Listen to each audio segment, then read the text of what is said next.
मजबूरी मजबूरी एक ऐसी चीज है जो इंसान को क्या से क्या बना देती है। दोस्तों, ये कहानी एक ऐसी महिला की है जिसके जीवन में सिर्फ दुख ही दुख थे। ये कहानी एक सच्ची कहानी है। नमस्कार दोस्तों, आप सभी के स्वागत है लेडीज मोटिवेशनल पीएस में। दोस्तों, आप लोगों से रिक्वेस्ट है, वीडियो को लास्ट तक जरूर देखें। अगर वीडियो पसंद आए तो वीडियो को लाइक और चैनल को सब्सक्राइब जरूर करें। दोस्तों, ये गांव में 10 बहनें रहा करती थी। 10 बहनें में से छोटी बहन के किस्मत फूटी हुई थी। वो बेचारी के पैदा होते ही उसकी माँ गुजर गई थी। उसके पिता ने जैसे तैसे करके उसे पाले और जब वो बड़ी हुई तो उसको एक बूढ़े से शादी करा दी गई।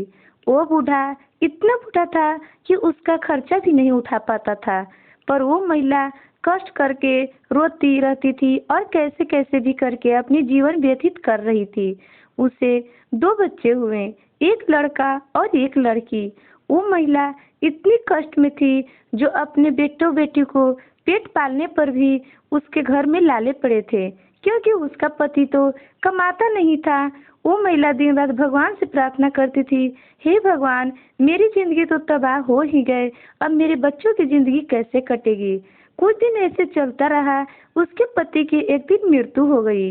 दोस्तों, उस मृत्यु में उसकी पत्नी एकदम टूट गई।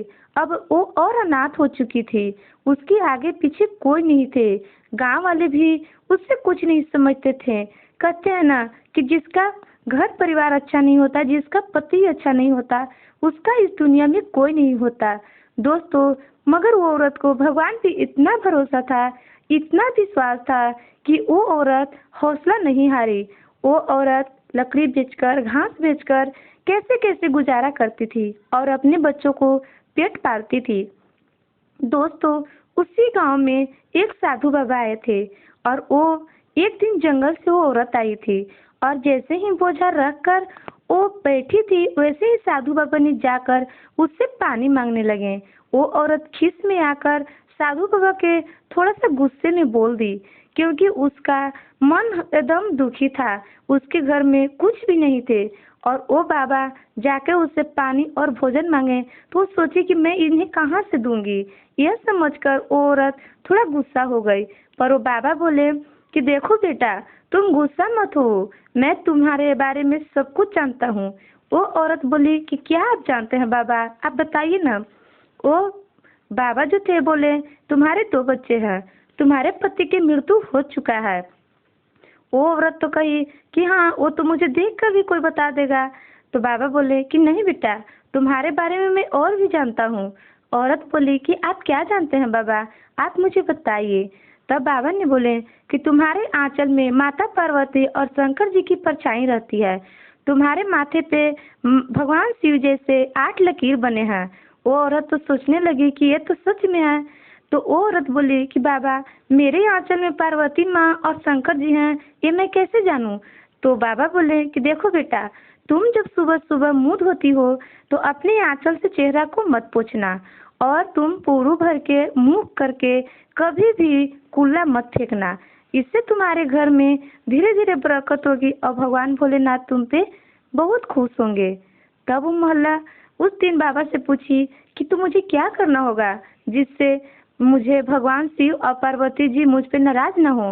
बाबा, मैं बहुत दुखी हूँ। बचपन में मेरी माँ गुजर गई और मेरे पति जो थे वो भी मेरे साथ छोड़ गए। मैं 2 बच्चों को गुजारा कैसे करूँगी। तब वो गुरु जी ने बोले कि बेटा, तुम हिम्मत मत हारो, तुम भोले बाबा के 16 सोमवारी का व्रत करो, इससे तुम्हारा सभी संकट दूर हो जाएंगे और भोले बाबा तुम्हारी हर मनोकामना पूरा करेंगे। वो महिला भगवान भोलेनाथ के 16 सोमवारी का व्रत करने लगी और भगवान से एक ही प्रार्थना करती थी, हे भोलेनाथ, मेरे बेटा को नौकरी लग जाए और मेरे बेटी को अच्छे परिवार मिल जाए। कुछ दिन ऐसे बीता और उसके बेटा पढ़ लिख कर बड़ा आदमी सच में बन गया और उसकी बेटी के भी बहुत अच्छे घर में शादी हो गई। वो महिला हंसी खुशी जिंदगी जीने लगी और अपने भोले बाबा को बहुत मानती थी और अपने बेटा और बेटी सबको भी भोले बाबा के भक्त बना रखी थी। दोस्तों, कहते हैं ना, जो भी व्यक्ति के दुख आता है उसके जीवन में सुख एक दिन जरूर आता है। हिम्मत कभी नहीं हारना चाहिए। अगर भगवान पे भरोसा है और सच्चे दिल से आप